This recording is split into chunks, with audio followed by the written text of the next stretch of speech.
লজ্জাই বাসিনা লজ্জাই বাসিনা লজ্জাই বাসিনা হাসিনার বাপের না লজ্জার বিষয় ভাই বোনের মার কত বড় গলা করবেন। এছাড়া আরেকটা গুরুত্বপূর্ণ বিষয় ডক্টর মোহাম্মদ ইউনূস স্যার আমাদের প্রাইড, একইভাবে আমাদের জনাব তারেক রহমান উনি হচ্ছেন আমাদের প্রমিস এবং হোপ। তো ওনাদের মধ্যে যে মিটিংটি হচ্ছে আমরা সেটা সাফল্য কামনা করছি। এই মিটিংটা actually it's the biggest sense of reassurance to the people of Bangladesh. আমরা মনে করছি যে অচিরেই বাংলাদেশের জনগণ খুব ভালো কিছু সংবাদ পাবেন। এর বাইরে আপনারা জানেন যে গত বছর জুলাইতে আমাদের মাননীয় প্রধান উপদেষ্টা উনি যখন উপদেষ্টা হননি তখন উনি ভারতের একটা পত্রিকাতে ইন্টারভিউ দিয়েছিলেন। তখন উনি বলেছিলেন যে বাংলাদেশের যে রাজনৈতিক অচলাবস্থা রয়েছে এবং বর্তমানে যে রাজনৈতিক সমস্যাটা রয়েছে সেটার একমাত্র গ্রহণযোগ্য সমাধান হচ্ছে অন্তর্বর্তীকালীন সরকারের অধীনে নির্বাচন করা। তো উনি তখনও নির্বাচনের দিকে পয়েন্ট আউট করেছিলেন। তো আমরা আশা করছি যে ডক্টর মোহাম্মদ ইউনূস স্যার এখনো সেটাই করবেন। উনি খুব সুন্দরভাবে বাংলাদেশের জাতিকে একটা নির্বাচিত সরকার উপহার দিবেন। ওনার দক্ষ নেতৃত্বে এবং তত্ত্বাবধানে আমরা অচিরেই একটা সুন্দর নির্বাচন দেখতে পাবো, এটা আমরা প্রত্যাশা করছি।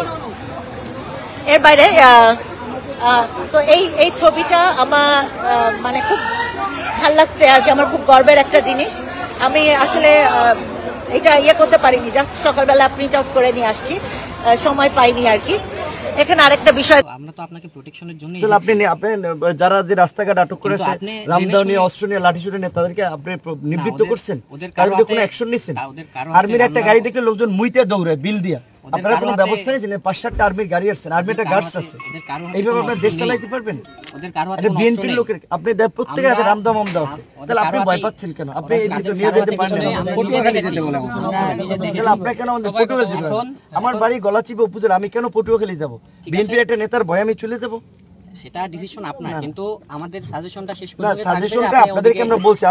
আপনারা আসার পর 2 ঘন্টা বসে আছি, ওকে আপনারা এখানে পটুয়াখালীর আর্মির গাড়ি আসছেন, 5টা পুলিশের গাড়ি আসছে, আপনারা কিছু লোকের ভয়ে আপনারা সান্ডার করছেন। তো নাগরিক হিসেবে আমরাই আমাদের জীবন মৃত্যু ঝুঁকি নিয়ে আমরা আমাদের বাসায় যাবো, গন্তব্যে যাবো। আপনারা তামসা দেখেন, 2 ঘন্টা দেখছেন। আপনাদের লোকজনেরও আমাদের যেমন তাদেরও প্রোটেকশন দেওয়ার দায়িত্ব। তাদেরকে কি হামলা করতে আসছে? আমরা এখন অবরোধ, আমরা তো তাহলে আমরা 2 ঘন্টায় আমরা এখানে নাটক করতেছি, এখানে রং তামসা করতেছি, আমরা এখানে অবরোধ না, আমাদের এটা বাড়ি, আমরা রাস্তা থেকে আমরা সবাইকে সরিয়ে দিয়েছি, কিন্তু রাস্তা থেকে সরাইছি তো আমরা আপনার সাজেস্ট রাস্তা থেকে সবাই তো রাস্তায় যাবেন না, আপনি ওদিকে গেলে জেনে শুনে চিন্তা করেন যে আমি আমার বাসায় যাব না, আমি থাকি আমি গলাচিপা। আপনারা যে বলছেন ওসি সাহেব বলছেন আপনি বিকল্প যে আমি কেন, আমি একটা দলের প্রধান, আমি এই সময়ের একটা রাজনৈতিক নেতা, আমাকে প্রোটেক্ট করতে হবে, তাহলে আপনার পাবলিক এলাকার পরিবেশ কিভাবে কি করবে? আপনাকে প্রোটেক্ট করার দায়িত্ব যেমন আমার, সব পাবলিককে এবং তাদেরকে সবাইকে প্রোটেক্ট করার দায়িত্ব আমার। তাদেরকে তারা কি বিপদে পড়ছে? আপনারা কল দিছেন? তারাও তো অভিযোগ করছে যে আপনার লোকজন, তাহলে আমরা তো সবাইকে প্রোটেক্ট করতে এসেছি। আপনি মিথ্যা কথা বলেন, আপনি আর্মি অফিসের মিথ্যা কথা বলতে পারেন না। আমাদের লোকজন তারা কি অভিযোগ করছে? না, তারা আপনি আসছেন এখানে, আমরা অবরোধ দেই কেন? প্রোগ্রাম নামে অভিযোগ ওরা করেছে। কি অভিযোগ করছে? ওরা অভিযোগ করেছে আপনি রাস্তায় রামদাও লাঠিসুটা নিয়ে পুরো গলাচিপা 10টা পত্রিকা নিউজ আছে, টেলিভিশন আছে, আপনি দেখছেন। আপনারা একটা অ্যাকশনের সব মুইতে চুনে দৌড়াইতে, আপনারা কিচ্ছু করছেন? আপনারা বসে রয়েছেন এখানে। আপনারা আমাদেরকে নরম পায়, আমাদের ভাই এই রোড দিয়ে যান, বিকল্প রোড যান, আমি আমার বাসায় যাবো না, পালাই যাবো, ঠিক আছে? আপনাদের দরকার নেই প্রোটেকশন, আপনাদের আমাদের নিরাপত্তা আমরাই নেই আর কি। আপনারা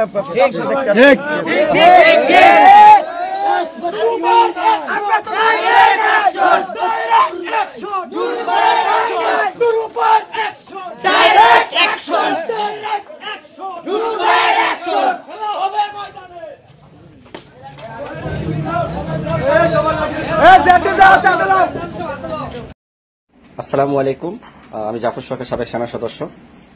প্রত্যেকটা মানুষ স্বাভাবিকভাবে মারা যাবে, এটাই চিরাচরিত এই দুনিয়ার নিয়ম। কিন্তু কেউ যদি অনাকাঙ্ক্ষিতভাবে দুর্ঘটনায় কেউ মারা যায়, সকলের একটু কষ্ট হয়। আপনারা সকলেই জানেন, ভারতে আহমেদাবাদ আপনার লন্ডনের উদ্দেশ্যে একটি এয়ার ইন্ডিয়া বোয়িং 786 একটি বিমান উড়ন্ত অবস্থায় মানে সে উড্ডল অবস্থায় মাত্র 30 সেকেন্ডের মাথায় সেই বিমানটি ধ্বংস হয়ে যায়। যাত্রী ছিল 242 জন এবং সাথে প্রায় 80 জনের উপরে আমেরিকা এবং কানাডার নাগরিক সহ প্রায় 80 জনের উপরে বিদেশি নাগরিক ছিল, আর বাকি লোক ভারতীয় নাগরিক ছিল।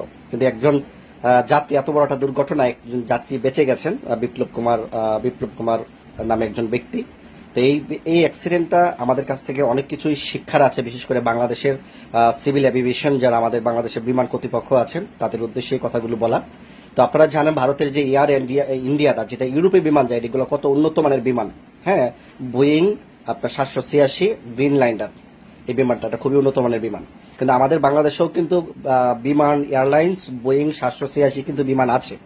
তো ওই বিমানটা প্রায় 14 বছর আগে ভারতের যে বিমানটা ধ্বংস হয়েছে 30 সেকেন্ড উড্ডয়নের 30 সেকেন্ডের মাথায়, এত বড় একটা এত কম সময়ে পৃথিবীর ইতিহাসে এত কম সময় এখনো উড়ন্ত অবস্থা, মানে 500 না 600 ফিট উপরে ছিল, সেই মুহূর্তে বিমানটা কোনো কিছু না বোঝার আগে ধ্বংস হয়ে প্রতিটি যাত্রী মারা যায়। এটা আসলে ভাবতেই কেমন একটা ভয় লাগে। আর সেই বিমানটা যায় পড়ছে আপনার ওখানে মেডিকেল যারা ছাত্ররা পড়াশোনা করে, মেডিকেলের ছাত্রাবাসের উপরে যে বিমানটা পড়ছে, যখন তারা সবাই খাবার খাচ্ছিলেন মেসে, ওই মুহূর্তে প্রায় 5 জন লোক মারা যায় এবং প্রচুর লোক আহত হয় তারা খাবারের অবস্থায়।